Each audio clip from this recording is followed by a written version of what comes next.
So, Kabir, it's been a while since I've been involved in the Malaysian film industry, but I know you are one of the pioneers of people who revolutionized the Malay film look per se.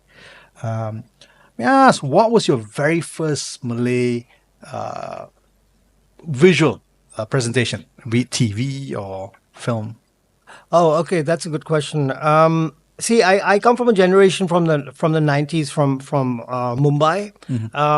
The and My visual Was and I it came in. Bombay back then? Yes, Bombay. Right. Yes, exactly. So I like the name Bombay. Is far more fun to say. Yeah, Bombay sounded fun. Yeah, There was exactly. There was this very prevalent Indian Bombay, film, exactly. Maniratnam It was Bombay, yeah, right? exactly. Which is definitely groundbreaking. All right. And, I mean, he's a great filmmaker. So Yeah. I grew up during that period with these filmmakers. The Right. other one from India was Shekhar Kapoor, Ah, who did The Bandit Queen, and then yeah. he goes on to Beautiful make movie. Elizabeth, yeah, and and a couple of other movies. And so we grew up during that period of time in the 90s. This thing, but there was another, before I'm just giving you a backstory of. Right.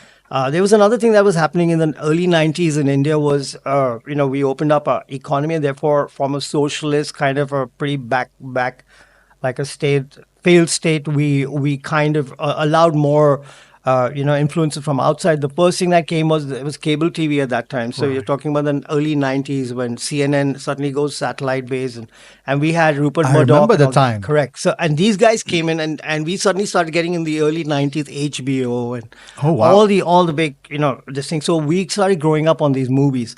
And I was at that time my company United Television, which is pretty big, and even today, and was later bought over by Disney, right? So I worked. These were my mentors, the pioneers of television at that time, and then they moved into film. We did India's first daily soap. 520 episodes. I was part of that Wow. for 2 years. Yeah, it was called Shanti. It was also shown it was dubbed in Tamil and shown here when Astro opened later in 1998. Right. That's when